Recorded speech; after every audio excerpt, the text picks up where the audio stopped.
Hello guys, welcome back to my channel. তো এই ভিডিওটি শুরুতে আমরা দেখি দাঙ্গিয়নের বয়ফ্রেন্ড তাকে নিতে এসেছিল, তাই সে তার সাথে চলে যায়।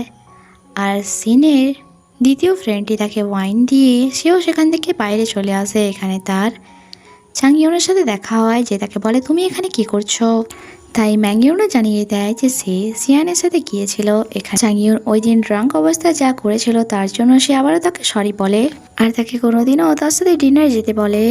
তারপর সে ইফাইয়ের ফ্ল্যাটে আসে আর ইফাইকে সব কিছু জানিয়ে বলে তুমি কি সিনফাইয়ের থেকে ম্যাঙ্গিউলের নাম্বার নিয়ে আমাকে তা দিতে পারবে।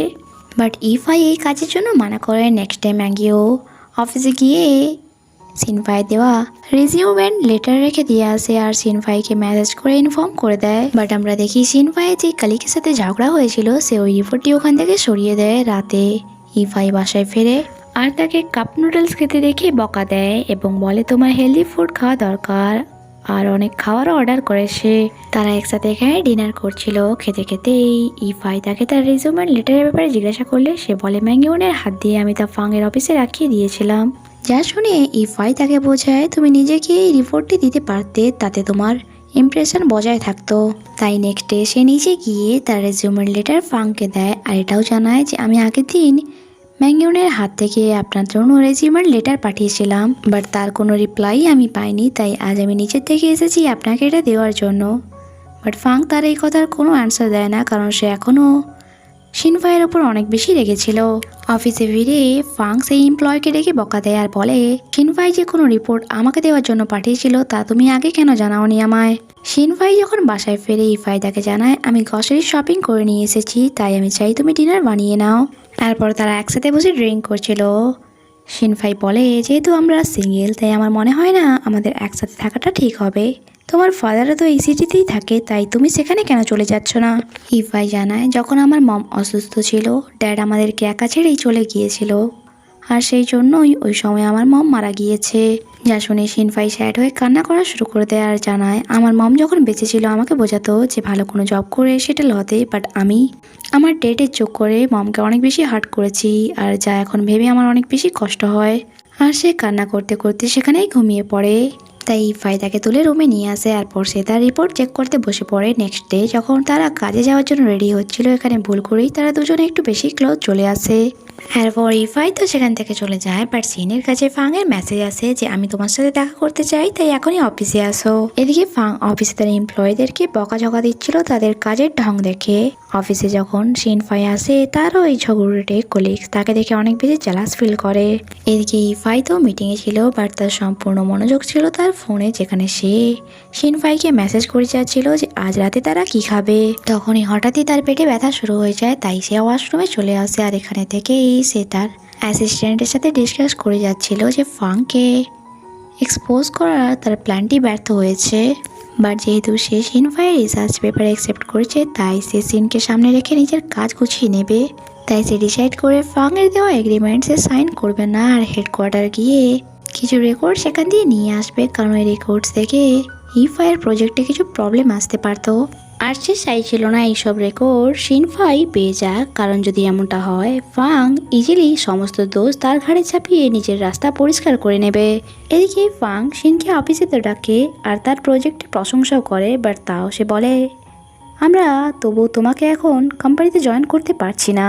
সিন শেড হয়ে বাসায় ফিরে আসে আর সে ভাবছিল এখানে আমাকে যে কোনোভাবে আমার প্রজেক্টের ফাইন্যান্সিয়াল রেকর্ড দেখতে হবে, যা তাকে ইফাই দেখার থেকে আটকাচ্ছিল। আর ফাং চাইছিল সিনফাই যেন তার এই প্রজেক্টের রেকর্ডটি পায়। এরপর ইফাই মিস্টার লিয়ানের সাথে দেখা করতে যায় অ্যান্ড সে মিথ্যে বলে শিয়ানের প্রমোশনের জন্য তাকে নাকি একটি বিজনেস ট্রিপে যেতে হবে, তাই তার রেকর্ডের অনুমতি প্রয়োজন। আর যেহেতু মিস্টার লির ইফাইয়ের সাথে ভালো সম্পর্ক ছিল তাই এটার অনুমতিও তিনি দিয়ে দেয়। এদিকে আমরা সিনফাইকে দেখি সেও ঠিক একই জায়গায় যাওয়ার জন্য প্ল্যান করছে যেখানে ইফাই যাচ্ছিল, বাট সেই শহরে যাওয়ার জন্য টিকিট আর হোটেলের দাম দেখে তো সে হ্যাবাচাকাই খেয়ে যায়, কারণ তার কাছে এখন এত টাকা ছিল না। এদিকে আমরা বাং আর মিস লিফাইকে একসাথে দেখি, যেখানে লিফাই তার ড্যাডের বার্থডের জন্য প্ল্যানিং করছিল। আর যখন সে জানতে পারে বাং তার ড্যাডকে সাপ্লিমেন্ট গিফটে দেবে সে বলে এইসবের কোনো দরকার নেই, আমি শুধু চাই তুমি আমার সাথে থেকো, বাকি কিছু আমি সামনে নেব। নেক্সট ডে সিনফাই ইফাইয়ের থেকে লুকিয়ে এই ট্রিপের জন্য বেরিয়ে যায়, বাট এয়ারপোর্টে আবারও তাদের দেখা হয়ে যায়। সত্যি এদের দুজনকে দেখে তো এবার আবার মনে হচ্ছে সত্যিই পৃথিবী গোল, কারণ তারা যেখানেই যাচ্ছে তাদের দেখা হয়ে যাচ্ছে ওয়েল। এখানে শিয়ান বুঝতে পারে ইফাই রেকর্ডের জন্যই যাচ্ছে। ইফাই তাকে বলে তুমি যদি চাও আমার অ্যাসিস্ট্যান্ট হয়ে বিজনেস ক্লাসে আমার সাথে যেতে পারো, বাট শিনবাই বলে তার কোনো দরকার নেই, আমি ইকোনমিক ক্লাসেই যেতে পারবো। এদিকে ফাংকে ইনফর্ম করা হয় যে সিনফাই রেকর্ডের জন্য ট্রিপে যাচ্ছে, বাট সে তাকে আটকানোর কোনো রকম পরিকল্পনা করে না, কারণ ফাং তো এমনটাই চাইছিল। এরপর আমরা শিনকে দেখি যে তার সিটে বসেছিল, বাট ইফাই বিজনেস ক্লাস সিট এক্সচেঞ্জ করে শিনের পাশে এসে বসে যায়। শিন তাকে দেখে হেসে বলে তুমি কি চাইছো না আমি ট্রিপে মজা না করে তোমার সাথে রেকর্ড খুঁজি? ইফাই তাকে এই ব্যাপারে কিছু না বলে শুধু এটাই বলে প্লেন টেক ওভার হওয়া পর্যন্ত তাকে ভাবার টাইম দেয় যে সে তার সাথে আসবে কি না।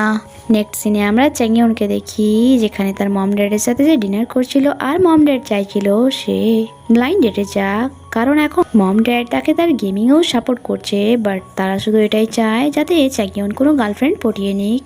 আর যখন এখানে আন্টি তার এক বান্ধবীর মেয়ের সাথে ব্লাইন্ড ডেটে যেতে বলে, সে একটু বিরক্ত হয়েই বলে মম আমি একজনকে লাইক করি। এদিকে ফ্লাইটে শিনভাই কাজ করতে করতে ইফাইয়ের কানে মাথা রেখে ঘুমিয়ে যায়, আর যখন ফ্লাইট ল্যান্ড করে শিনভাই ডিসাইড করে সে ভ্যাকেশনে যাচ্ছে। ইফাইও তার ডিসিশনে সম্মতি জানায় অ্যান্ড তাকে সাবধানে যেতে বলে। এরপর সে রেকর্ড চেক করতে আসে, বাট এখানে যখন সে চেক করে সে ওই রেকর্ডটি পায় না যা তার দরকার ছিল। এরপর যখন সে শিনের প্রোফাইল চেক করে সেখানে শিয়ান নামের একটি ছেলেকে দেখে যে কয়েকদিন আগেই শিনকে ফলো করেছে। আর এই সিয়ান নামের ছেলেটিকে দেখে তার মনে পড়ে এই ছেলেটি তো তাদের কোম্পানিতে ম্যানেজার ছিল, তাই অ্যাসিস্ট্যান্টকে জিজ্ঞাসা করে শিয়ানের অ্যাড্রেস নেয়, আর পরের দিনই তার সাথে দেখা করতে সেখানে যায়। আর শিয়ানকে ওই রিপোর্টের ব্যাপারে জিজ্ঞাসা করা হলে সে তার সাথে কোঅপারেট করতে মানা করে দেয়, আর এটাও জানায় কয়েকদিন আগে এই ব্যাপারে খোঁজ নেওয়ার জন্য একটি মেয়েও এসেছিল তার কাছে। ইফাই যখন ভেতরে গিয়ে দেখে সেখানে শিনভাই ছিল, যাকে দেখে সে আপসেট হয় আর বলে তুমি তো ভ্যাকেশনে যাবে বলেছিলে তাই না? শিনভাই তাকে বলে আমিও এখানে রেকর্ড খোঁজার জন্য এসেছি। এরপর তারা দুজন শিয়ানের ছেলের সাথে খেলা করছিল, আর তারা নোটিস করে শিয়ানের ছেলের কোনো একটি অসুখ আছে, আর সেই জন্যই শিয়ান কোম্পানি ছেড়ে ভিলেজে শিফট হয়ে গিয়েছে। এই ব্যাপারে যখন ইফাই শিয়ানকে জিজ্ঞাসা করে সে কিছুই বলে না, উপরন্তু তাদেরকে বাসা থেকে বের করে দেয়। আমরা তাদেরকে দেখি যেখানে তারা ক্যাম্পিং করছিল অ্যান্ড শিনফাই ইফাইয়ের জন্য নুডলস বানিয়েছিল। আর তখনই ভিলেজের লোকেদের চেঁচামেচি শোনা যায়। অ্যাকচুয়ালি এই ভিলেজের এক বাসার ছোট্ট ছেলে পাহাড়ের দিকে গিয়েছিল, বাট সন্ধ্যা হয়ে গেল এখনও সে বাসায় ফেরেনি। আর আমরা জানতে পারি ওই ছেলেটি শিয়ানের ছেলের বেস্ট ফ্রেন্ড ছিল। আর এখানে শিয়ানের ছেলে ইফাই আর শিনফাইয়ের হেল্প নিয়ে ওই পাহাড়ের দিকে যায় তার ফ্রেন্ডকে খোঁজার জন্য, আর তারা তাকে পেয়েও যায়, তাই তারা খুশি ছিল। তখন শিয়ান আসে আর রেগে নিজের ছেলেকে সেখান থেকে নিয়ে যাচ্ছিল। ইফাই তাকে আটকায় আর বলে তোমার কি মনে হয় না তুমি তোমার ছেলের সাথে একটু বেশি রুড বিহেভ করছো? ইফাই তাকে এক ডক্টরের নাম্বার দেয় যে চাইল্ড স্পেশালিস্ট ছিল অ্যান্ড তার ফ্রেন্ডও। আর এখানে ফাইনালি সিয়ানও তাদের হেল্প করার জন্য রাজি হয়ে যায়। নেক্সট দিনে আমরা দেখি তারা কার ড্রাইভ করে যাচ্ছিল, আর ইফাই শিনফাইকে বলছিল যে এই পাহাড়ি এলাকায় অনেক ভূতেদের খপ্পরে অনেকে পড়েছে যারা সামনে দাঁড়িয়ে কার আটকানোর চেষ্টা করে, যা শুনে তো শিনের অনেক বেশি ভয় লাগে। এরপর রাস্তায় যখন যাচ্ছিল শিন নোটিস করে ড্রাইভ করতে করতে ইফাই অনেক বেশি ক্লান্ত হয়ে পড়েছে, তাই সে তাকে কিছুক্ষণ রেস্ট করতে বলে। বাট ইফাই তো ডাউট হচ্ছিল শিন কি আদৌ ড্রাইভ করতে জানে কিনা, বাট অনেক বলার পর ইফাই ফাইনালি রাজি হয়ে যায়। আর আমরা দেখি শিনভাই ড্রাইভ করছিল আর ইফাই রেস্ট নিতে নিতে 1 ঘন্টা হয়ে যায়। যখন সে ঘুম থেকে ওঠে শিনের মনোযোগ ডাইভার্ট হয়ে যায় আর কার অ্যাক্সিডেন্ট হতে হতে বাঁচে, বাট এই চক্করে তাদের কার এক জায়গায় ফেসে গিয়েছিল, তাই তাদেরকে এখানেই কাল সকাল হওয়া পর্যন্ত অপেক্ষা করতে হবে। ঠান্ডা অনেক বেশি ছিল। শিন এখানে এক্সারসাইজ করা শুরু করে দেয়। ইফাই তাকে বলে এটা তুমি কি করছো? মনে হচ্ছে রাতের বেলা কোনো বাঁদর নাচানাচি করছে পাহাড়ের ওপর। এই ব্যাপারটা নিয়ে দুজনেই হাসাহাসি করছিল, আর ভুল করেই শিন পড়ে যাচ্ছিল। ইফাই তাকে সামলায়, বাট দুজনে কোনো রিয়াকশন না করে ঘুমাতে চলে যায়। নেক্সট সকালে তাদের ঘুম ভাঙে কোনো গাড়ির আওয়াজে। ইফাই তাড়াতাড়ি করে শিনকে জাগায় আর ওই কারকে দাঁড় করায়, আর ওই কারের ওনারকে তাদের হেল্প করতে বলে, যার দ্বারা তাদের কার ঠিক রোডে চলে আসে। তখনই শিনের কাছে শিয়ানের মেসেজ আসে যে তাকে অরিজিনাল ডাটা পাঠিয়ে দিয়েছিল, যা দেখে তারা দুজনেই খুশি হয়ে যায়।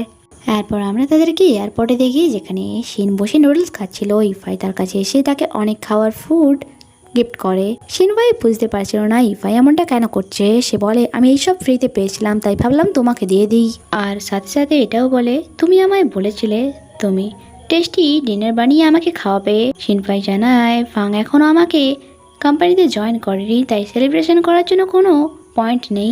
তখনই মিস্টার জিয়ানের মেসেজ আসে ইফাইয়ের কাছে আর তাকে জানায় তোমার ড্যাড ইনজার্ড হয়ে গিয়েছে। যা শুনে সে টেনশনে পড়ে যায় আর তাড়াতাড়ি তার ড্যাডের সাথে দেখা করতে চায়। এখানে আসার পর সে দেখে তার ড্যাড তো সম্পূর্ণভাবে সুস্থ ছিল আর সে রেগে যায় কারণ মিথ্যে বলে ড্যাড তাকে বাসায় ডেকেছে।